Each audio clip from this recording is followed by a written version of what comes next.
ஸ்ரீமதே ராமானுஜாய நமக. நீலகண்ட மகாதேவ கங்காதர ஜகத்குரோ உமாபதே பசுபதே பக்திம் தேஹி ஜனார்த்தனே வந்தே பிருந்தாவனச்சரம் வல்லவி ஜனவல்லபம் ஜயந்தி சம்பவம் தாம வைஜயந்தி விபூஷணம். அனைவருக்கும் அடியனுடைய பணிவான நமஸ்காரம். பரமேஸ்வரனை அர்ஜுனன் காண்டீப வில்லால் அடித்த அடியையும் மதுரை மன்னன் அடித்த அடியையும் அரிமர்தன பாண்டியன்னு பேர், அவன் அடித்த அடியையும் சிவபெருமான் ஏத்துண்டு அதை அர்ச்சனையாக ஏத்துண்டு இவர்களோட நடத்தின திருவிளையாட்டை 2 அடிகளின் வாயிலாக 2 எபிசோட்களில் நம்ம அனுபவித்தோம். பார்வதி தேவி பரமேஸ்வரன்கிட்ட 2 கேள்விகள் கேட்குறான். அர்ஜுனன், பாண்டிய மன்னன் இவா 2 பேரும் அடித்த அடி எல்லார் மேலேயும் விழுந்ததே ஏன்? இது முதல் கேள்வி. 2வது கேள்வி கேட்டால், பந்திங்கிற கிழவி கொடுத்த புட்டு நீங்கள் சாப்பிட்டேளே, அதோட சுவை உங்களுக்கு மட்டுமே கிடைச்சிது, மற்றவாளுக்கு கிடைக்கலையே ஏன் அப்படின்னு கேட்டா. இந்த 2 கேள்விகளை கேட்டால் பார்வதி தேவி பரமேஸ்வரன்கிட்ட. மீனாட்சியோட இந்த 2 கேள்விகளுக்கும் சுந்தரேஸ்வரர் சொல்கிற பதில்தான் நாராயண தத்துவம். அந்த பிலாசபியையும் 3வது அடி, சீனியர் மோஸ்ட் அடி, அதையும் இன்றைக்கு நாம் அனுபவிக்கலாம். சுந்தரேஸ்வரர் மதுரை மீனாட்சிக்கு நாராயண தத்துவத்தை சொல்கிறார். இந்த தத்துவம் பிரகதாரண்யக உபனிஷத்தில் அந்தர்யாமி பிரமாணம் அப்படிங்கிற பகுதியில் சொல்லப்பட்டிருக்கு. இது என்ன சொல்கிறது அப்படின்னா, இந்த லோகத்தில் உள்ள ஒவ்வொரு பொருளும் பகவான் ஸ்ரீமன் நாராயணனுக்கு சரீரமாக இருக்குது.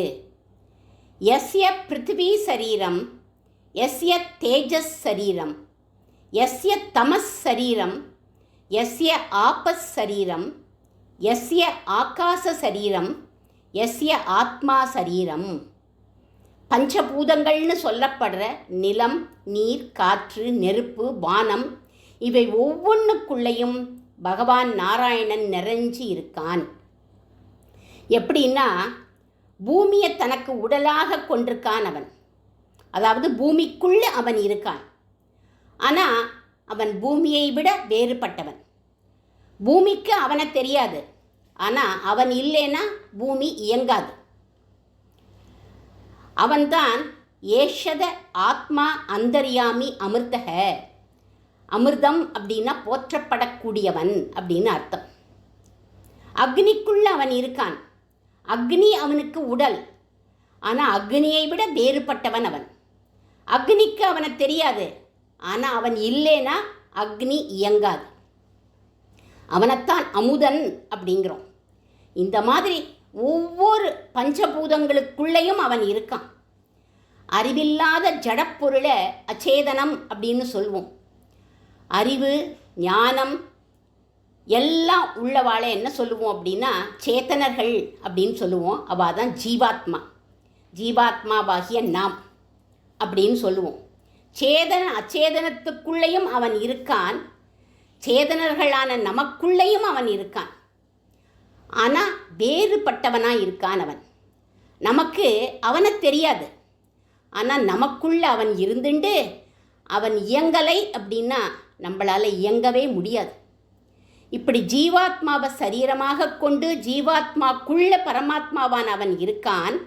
இதை தமிழில் நம்மாழ்வார் கூட ஒரு பாசுரத்தில் பாடுறார்.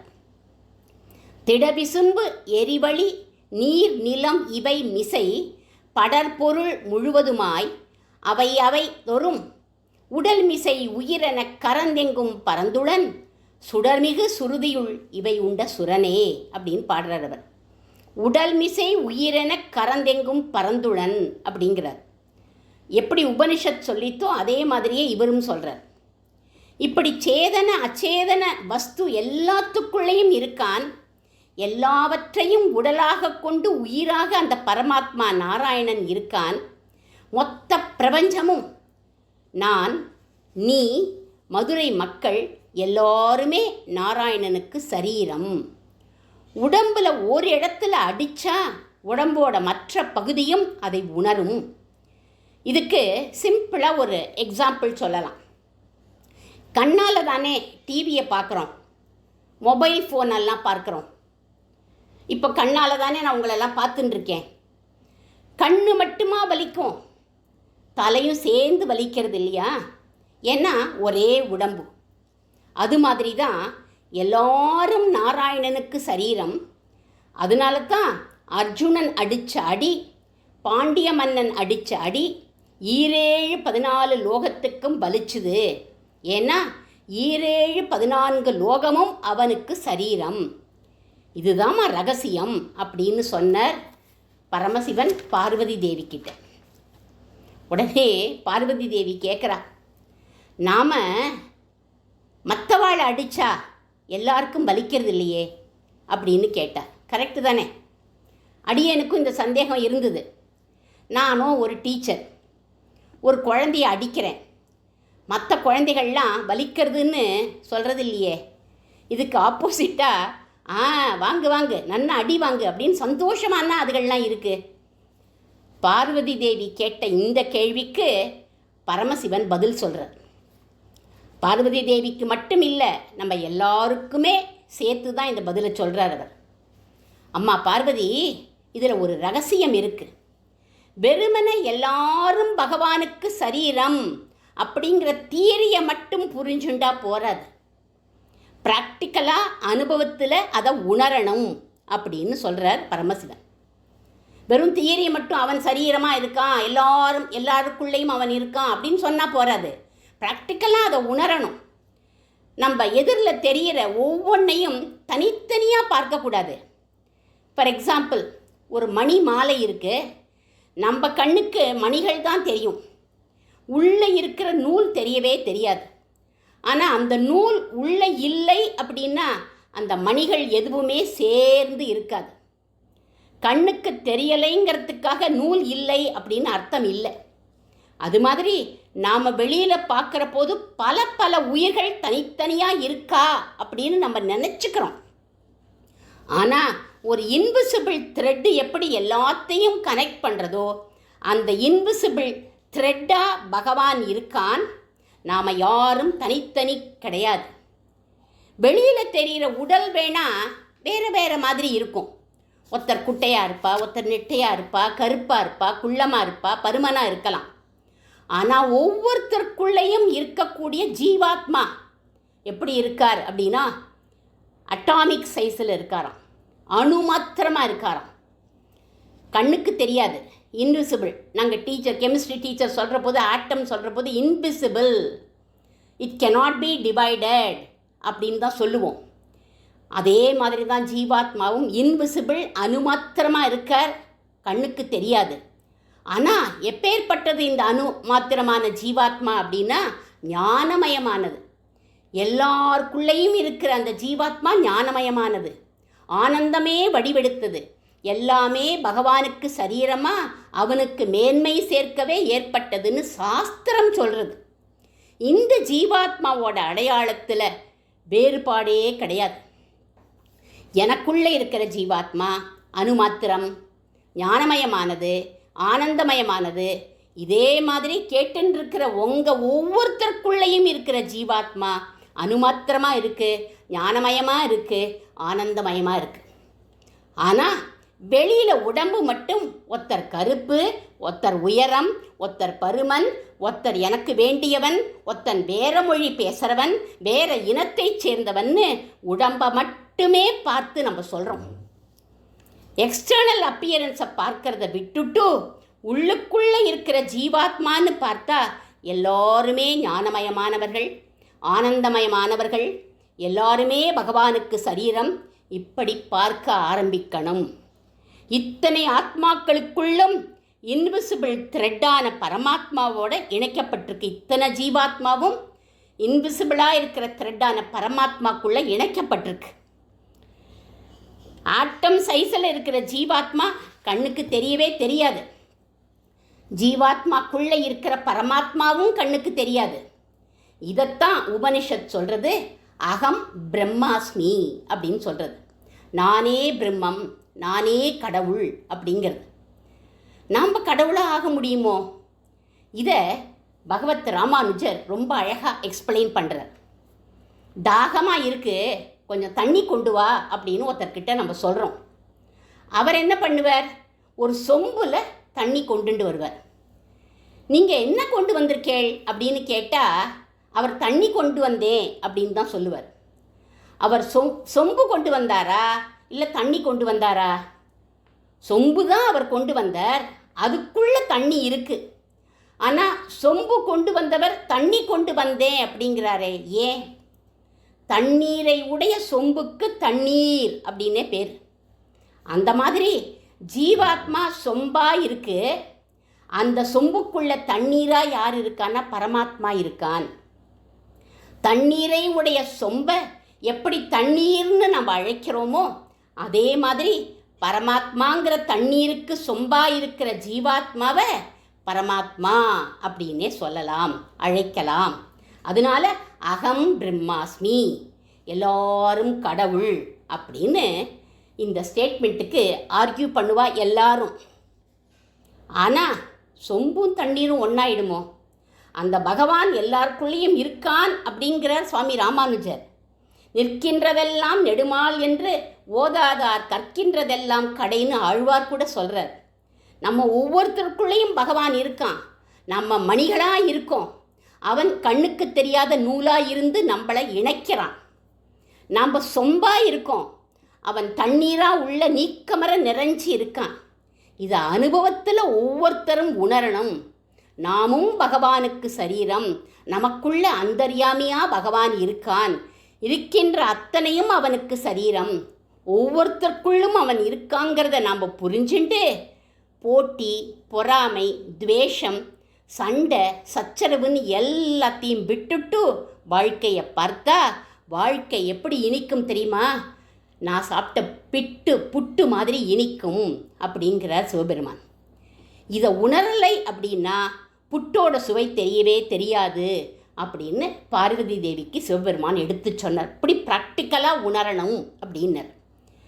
சிவபெருமானே தட்சிணாமூர்த்தியாக ஒரு ஆலமரத்தடியில் உட்காண்டு 4 சிஷ்யர்களுக்கு உபதேசம் பண்ணுறாருன்னு திருமிழிசை ஆழ்வார் கூட பாசுரம் பாடியிருக்கார். ஆல நிழற்கீழ் அறநெறியை 4வர்க்கு மேலே உகத்துரைத்தான் மெய்தவத்தோன் அப்படிங்கிறார் அவர். முதல்ல அர்ஜுனன் காண்டீப வில்லால பரமேஸ்வரன் அடித்த அடியையும், அரிமர்த்தன பாண்டியன் சாட்டையால் பரமேஸ்வரன் அடித்த அடியையும் சிவபெருமான் அர்ச்சனையாக ஏத்துண்டு இவர்களோட நடத்தின திருவிளையாடலையும், இந்த அடிக்குள்ளே இவர் சொன்ன நாராயண பிலாசபியையும் இதுவரை நாம் அனுபவித்தோம். 3வது அடின்னு ஒன்று உண்டு. அதுதான் சீனியர் மோஸ்ட் அடி. பரமாத்மா கிருஷ்ணன் வாங்கின அடி அது. எப்போ வாங்கினான் இந்த கிருஷ்ணன்? யார்கிட்ட வாங்கினான்? ஆயர்பாடியில் கிருஷ்ணன் சின்ன குழந்தையா பாலகனாக இருந்தபோது ஒரு கோபிகை கிட்ட இந்த அடியை வாங்கினானாம். இந்த கோபிகை வீட்டில் ஏலக்காய் பால் அப்படிங்கிறது ரொம்ப பிரசித்தம். ஏலக்காய் பால்னால் என்ன அர்த்தம்? நம்மளாம் பாலில் ஏலக்காயை போட்டு ஏலக்காய் பொடியை போட்டு சாப்பிடுவோமே, அதுவா? அது இல்லை ஏலக்காய் பால். இந்த பாலை கறக்கிற போதே, மாட்டுலேருந்து கறக்கிற போதே ஏலக்காய் வாசனை வருமா? அது எப்படி அப்படின்னா அதுக்கு ஒரு டிப்ஸு சொல்கிறார்கள். மாட்டுக்கு புண்ணாக்கு கொடுக்குற போது புண்ணாக்கோட சேர்த்து ஏலக்காயையும் ஓவர் டோஸாக கொடுத்துடுவாளாம். அந்த ஏலக்காய் மாட்டோட பால் ரசத்தில் கலந்து கலந்து அந்த பாலை கறக்கிற போதே ஏலக்காய் வாசனை கம கம கம கமன்னு வருமா. இந்த பாலை நரை கமழ் பால் அப்படின்னு சொல்வார்கள். இந்த பால் கிருஷ்ணனுக்கு ரொம்ப பிடிக்கும். வெண்ணெய் எப்படி பிடிக்குமோ அதே மாதிரி இந்த நரைக்கமிழ் பாலும் அவனுக்கு ரொம்ப பிடிக்கும். ஒரு நாள் அந்த பாலை திருடணும்னு வெண்ணெய் திருடனான இவன் உள்ளே போயிட்டான் அந்த கோபிகை வீட்டுக்குள்ளே. ஒரு பாத்திரம் நிறைய கறந்து வச்சிருக்கா அந்த கோபிகை இந்த ஏலக்காய் பாலை. அதை அப்படியே எடுத்தான், வாய்க்கிட்ட கொண்டு போயிட்டான். இதை பார்த்துட்டா அந்த கோபிகை. ஆகா, டேய் திருட்டு பயலே, ஆட்டக்கடிச்ச மாட்டக்கடிச்ச, அங்கே திருடி இங்கே திருடி என் வீட்டு ஏலக்காய் பாலை திருட வந்துட்டியா அப்படின்னா, ஏ கல்வா, ஏ திருடா, உன்னை என்ன பண்ணுறேன் பார் அப்படின்னு சொல்லி ஒரு பிரம்பை எடுத்து கிருஷ்ணனை ஓங்கி அடித்தான்.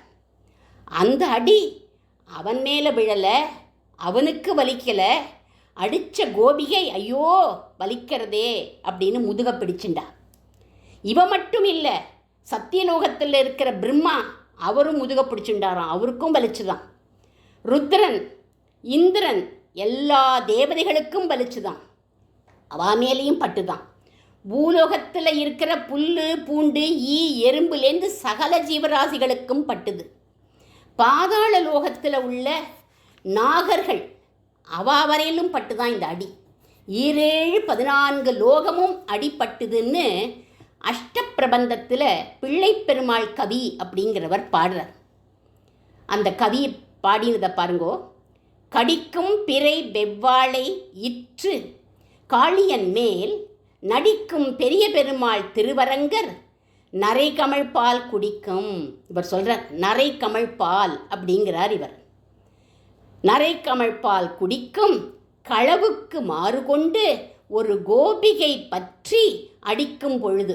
இந்த இடத்துல கோபிகை பற்றி அடிக்கிறாளாம், அப்படி சொல்லக்கூடாது. கோபி கைப்பற்றி அடிக்கும் பொழுது 14 உலகமும் அடிப்பட்டனவே அப்படின்னு இவர் பாடுறார். மொத்த பிரபஞ்சத்துக்கும் அந்த அடி விழுந்துதே. ஏன்? சிவபெருமான் சொன்ன நாராயண தத்துவம் தான். மொத்த பிரபஞ்சமும் நாராயணனான கண்ணபிரானுக்கு சரீரமாக இருக்குது. நம் ஒவ்வொருத்தருக்குள்ளும் அவன் இருக்கான். அதனால தான் அவன் அடித்த போது 14 லோக ஜீவராசிகளும் அந்த வலியை உணர்ந்தார்கள். இந்த 3 அடிகளும் நமக்கு எதை உணர்த்துறது? எல்லாருக்குள்ளும் அந்த பகவான் இருக்கான்னு பார்க்க ஆரம்பித்தா கிருஷ்ணனுக்கு ஏலக்காப்பால் சுவையாக இருந்த மாதிரி நாமும் அந்த சுவையை உணர முடியும். எல்லாரையும் சமமாக பார்க்க தொடங்கினா நமக்கும் வாழ்க்கை இனிக்கும். பிறர் கஷ்டத்தையும் நம் கஷ்டம் போல உணர்ந்து வாழணும். அப்படி வாழ்ந்தா நமக்கு ஒரு கஷ்டம் வந்தால் உலகமே அழும் அப்படிங்கிற தத்துவம் தான் இந்த 3 அடிகள் நமக்கு உணர்த்துறதுன்னு சொல்லி சங்கர பகவானுக்கும் நாராயணனுக்கும் அடியேன் மங்களம் பாடி அமைகிறேன். சங்கராய சங்கராய சங்கராய மங்களம், சங்கரி மனோகராய சாஸ்வதாய மங்களம், ராதா கிருஷ்ண மங்களம், ஜெய ராம கிருஷ்ண மங்களம், சீதாதேவி மங்களம், பார்வதிக்கு மங்களம்.